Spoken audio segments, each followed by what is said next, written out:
Nagsisilakasan na ang mga scholars namin.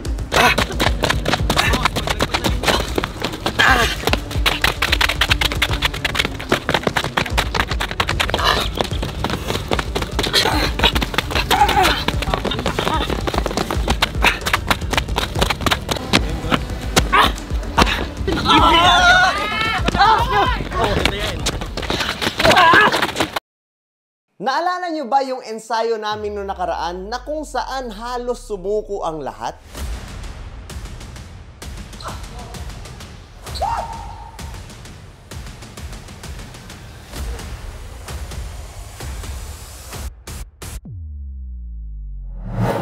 Sa ensayo nga na yon ay merong napaupo, natulala, at nasuka. Na parang hindi nila kayang tapusin. At makalipas ang ilang araw ay ibibigay ko ulit ang same na ensayo sa kanila pero sa ibang location natin gagawin. Ito ang lugar kung saan kami nag-speed shoot nung nakaraang buwan.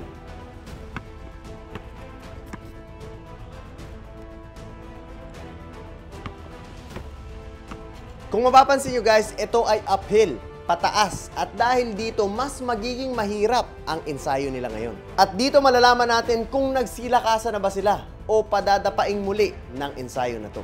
Ay! Pero guys, commercial muna tayo dahil gusto ko lang sabihin sa inyo na tuloy-tuloy lang ang pagtanggap ng Mavs Academy sa mga enrollees na gustong makapasok.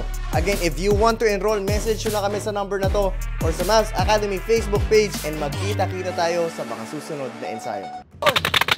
Sila from 20 guys! Regal, come on, sumeto!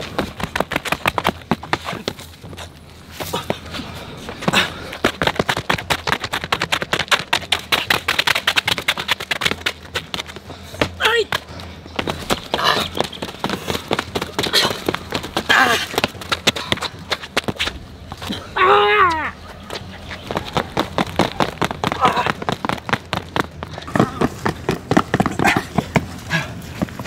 Baba agad, Ariel.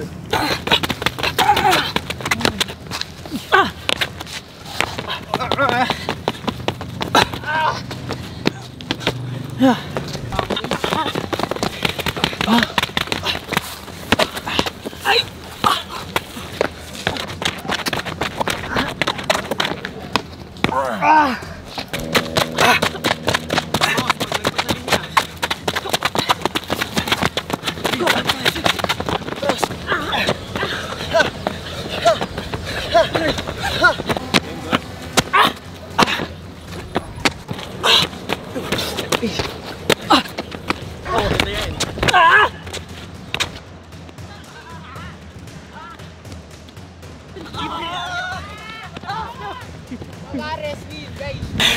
Kahit ang gulang pa wala rin. Pambihira, sayang. Pambihira, sayang. Ang laki na agwat. Di ba dapat manghinaya kapag maliit yung agwat? Pambihira, sayang yung agwat 1 kilometro. So ayun na nga guys, natapos na namin ang ensayo at talagang kapansin-pansin na napakalaki ng pagkakaiba ng performance nila. To think na mas mahirap tong location na to guys, again, this is inclined, uphill, pataas. Compared nung nakaraan na talagang halos sumuko sila pero nasa patag kami, nasa basketball court. Na dapat dito ay mas mahihirapan sila, dapat mas bibigay sila. Pero dahil sa consistent na ensayo, ay unti-unti na nating nabibuild ang kanilang resistensya, stamina, hangin, and overall performance. At hindi din naman nila ito makakamit kung hindi dahil sa mentality and attitude na ibinibigay nila sa kada ensayo. Masasabi kong talagang nagsilakasan na ang mga estudyante namin. Kung dati ay halos sumuko na sila sa ensayo na to, ay ngayon naman parang kaya pa nilang maglaro pagkatapos ng playo. Bukas ko. Ha? Ha? Bukas. Pabalik. Good job, good job, good job, good job, good job tayo. Nakita niyo kung paano ako si Joshua. Ganun na nagpo-push to our limits.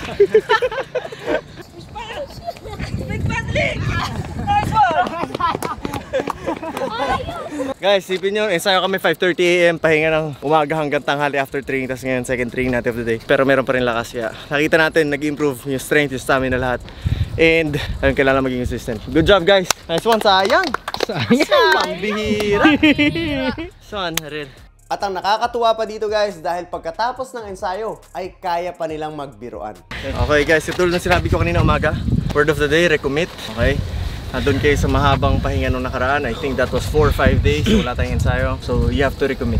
Okay, kasi doon sa mga araw na hindi tayo nakita, wala tayong ensayo, maaaring ang daming pumasok sa isip mo na pwede mong gawin and pwede maka-apekto sa ensayo mo. Well, if maging honest ka sa akin, coach, tingin ko hindi na talaga ako para sa ensayo. Tingin ko nagbago yung kagustuhan ko, which is okay lang sa akin, tatanggapin ko yun. Pero first long as hindi ka nagiging honest, first long as andito ka at pinapakita mo na gusto mo gumaling, ipupush talaga kita.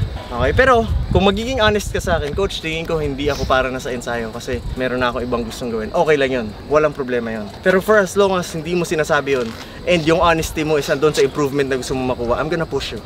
Okay? I'm gonna ask you to recommit. Because you will fail, and then you will recommit again. Few weeks from now, a month from now, you might fail. Fail saan? Sa consistency. Fail saan? Sa 5:30 AM. You might fail sa pagdating sa effort na binibigay mo sa ensayo. Things can happen din sa ensayo natin. Get me? You will fail, but by that time, I will ask you to recommit once again.